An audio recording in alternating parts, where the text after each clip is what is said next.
बिस्मिल्लाहिर्रहमानिर्रहीम। अस्सलाम वालेकुम। I hope you will be fine. आज हम जिस टॉपिक को डिस्कस करने जा रहे हैं उस टॉपिक का नाम है what is the role of parents behaviour in their children lives. वालिदैन का रवैया उनकी औलाद या उनके बच्चों के ऊपर क्या असर रखता है या उसका क्या रोल होता है।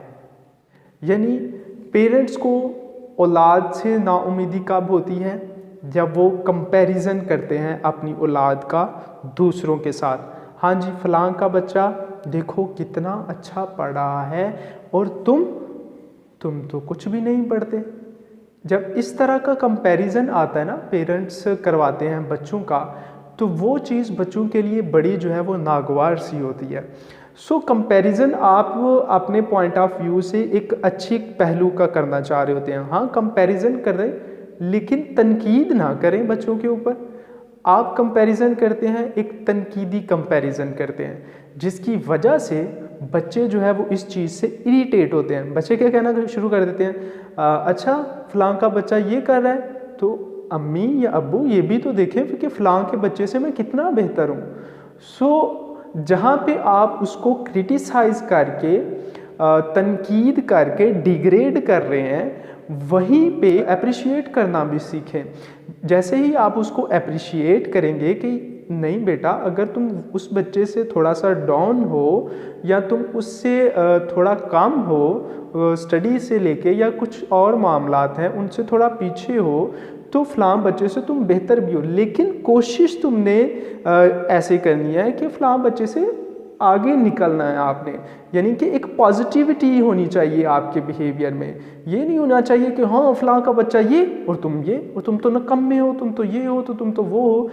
अक्सर ये चीज़ भी आती है कि हम अपने बच्चों को जैसे डॉक्टर या इंजीनियर या टीचर या मुख्तलिफ़ किस्म के जो भी हाई लेवल के प्रोफेशनल हैं, हम उनमें वहाँ पे इनको देखने जाते हैं। जैसे कि आर्मी ऑफिसर हो गया, इसी तरह मुख्तलिफ़ फील्ड्स हैं जहाँ पे हम अपने बच्चों को देखना चाहते हैं।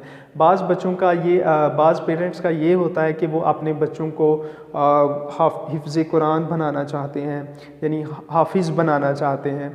तो मतलब मुख्तलिफ़ जो प्रोफेशंस कह लें या मुख्तलिफ़ किस्म की चीज़ें जो हैं वो पेरेंट्स ने अपनी औलाद के बारे में सोची होती हैं।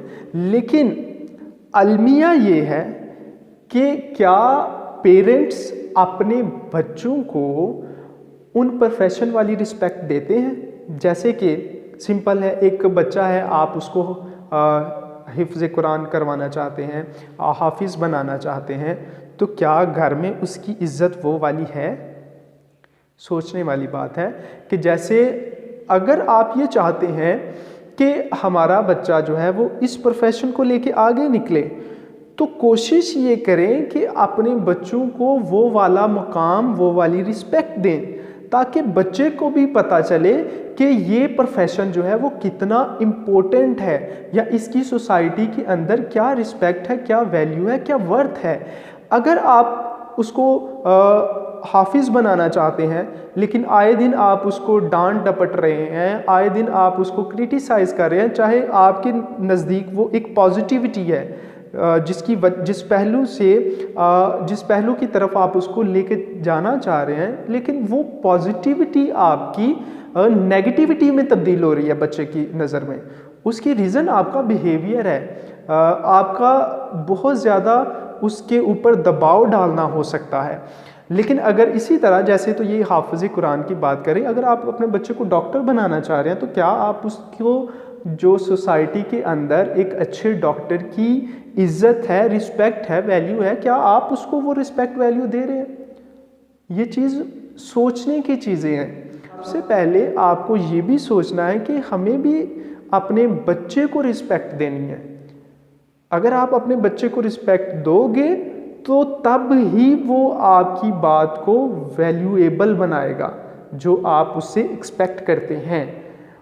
कुछ पेरेंट्स का अलमिया ये भी होता है कि जब भी कोई बच्चा अपनी पर्सनल्स उनके साथ शेयर करना चाहते हैं, तो पेरेंट्स सुनते ही एक टिपिकल पेरेंट्स वाला बिहेवियर शुरू कर देते हैं।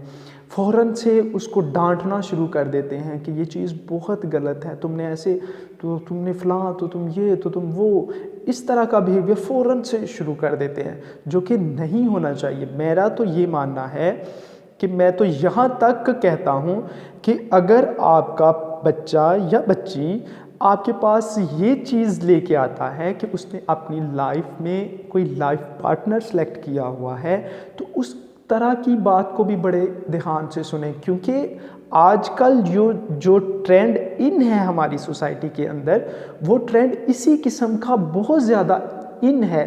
तो अगर हम ये चाहते हैं कि बच्चा जो है वो हमारी मर्ज़ी के मुताबिक अपना लाइफ पार्टनर सेलेक्ट करे या हम उसका लाइफ पार्टनर चूज़ करें, तो पहले बच्चे की बात को सुने, बच्चे की बात को इम्पोर्टेंस दें।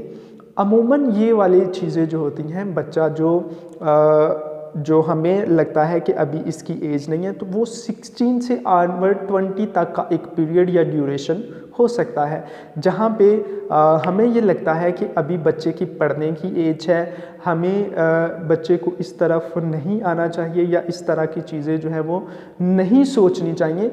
आप बिल्कुल यकीनन ठीक कह रहे हैं कि इस तरह की चीज़ें नहीं सोचनी चाहिए, लेकिन आपने उसको गाइड भी तो करना है। तो गाइड क्या आप उसको क्रिटिसिज्म वाला करेंगे? गाइड क्या आप उसको टॉन्ट ऑफ करके करेंगे? नहीं, ऐसे बिल्कुल भी नहीं। अगर आप इस तरह की चीज़ अडॉप्ट करेंगे, क्रिटिसिज्म वाली या टॉन्ट ऑफ वाली, तो बच्चा आपसे बदसन्न हो सकता है, क्योंकि इस एज के अंदर बच्चा एक तजस्सुस की सिचुएशन के अंदर होता है। अगर मैं एक सिंपल एग्जांपल आपको दूं इसी से रिलेटेड, तो वो कुछ इस तरह है कि जैसे एक छोटा सा बच्चा है, हम अक्सर देखते हैं कि छोटे बच्चों को जिस काम से हम रोकते हैं वो वही काम करता है। एक छोटा बच्चा है, वो अगर एक खड्डे की तरफ जा रहा है, जब आप उसको मना कर रहे हैं कि उसकी तरफ ना जाएं, तो बच्चा यकीनन उसकी तरफ जाता है। उसके अंदर एक तजस्सुस होता है, क्यूरियोसिटी होती है कि मैंने नहीं करना है, ये मैंने चीज़ देखनी है।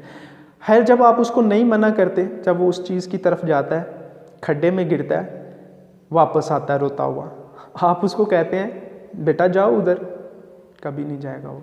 क्यों?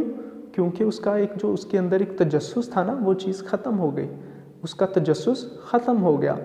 लेकिन आपने अपने बच्चों को कैसे गाइड करना है? आप उनकी बात को सुने और उनको कहें हाँ ठीक है बेटा, जैसे आप कहते हो वैसा ही होगा, लेकिन बेटा अभी आपको आगे निकलना है, अभी आपको पढ़ना है, अभी आपको अपनी एक मंजिल सेट करनी है। हाँ, उसके बाद जैसा आप कहोगे वैसा ही होगा।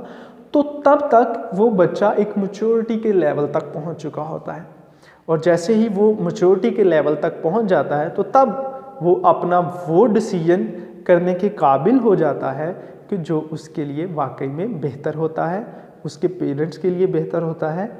हाँ, जब आप 16 to 20 ईयर्स की ओल्ड में बच्चों को किसी भी काम के लिए मना करते हो इससे रिलेटेड, तो वो मना होने की बजाय आपके अगेंस्ट चलने की कोशिश करता है। क्यों चलता है? क्योंकि उसे तजस्सुस होता है। जब तक उसका तजस्सुस वो चीज़ ख़त्म नहीं होती, तब तक वो आपकी बात को सिर्फ सुनता है, अमल नहीं करता। एट दी एंड मैं सिर्फ इतना ही कहूँगा कि अगर हम चाहते हैं कि हमारा बच्चा हमें समझे, हम जो चाहते हैं उसी के अकॉर्डिंग चले, तो सबसे पहले हमें भी बच्चे को समझना है, बच्चे की बातों को इम्पोर्टेंस देनी है। बच्चा जो चाहता है, जो बच्चा हमसे शेयर करता है, उसको हमें बड़े एक पॉजिटिव पहलू के साथ सुनना है। ये ना हो कि बच्चा हमसे कुछ कहे और हम आगे से उसे क्रिटिसाइज़ कर दें, टाँट ऑफ कर दें, तो बच्चा नेक्स्ट टाइम हमारे साथ अपने पर्सनल्स ही शेयर ना करे। इस चीज़ को मद्देनज़र रखना है और बच्चों की वैल्यू को बढ़ाना है और उसकी बातों को बड़े अच्छे तरीके से सुनना है। अस्सलाम वालेकुम।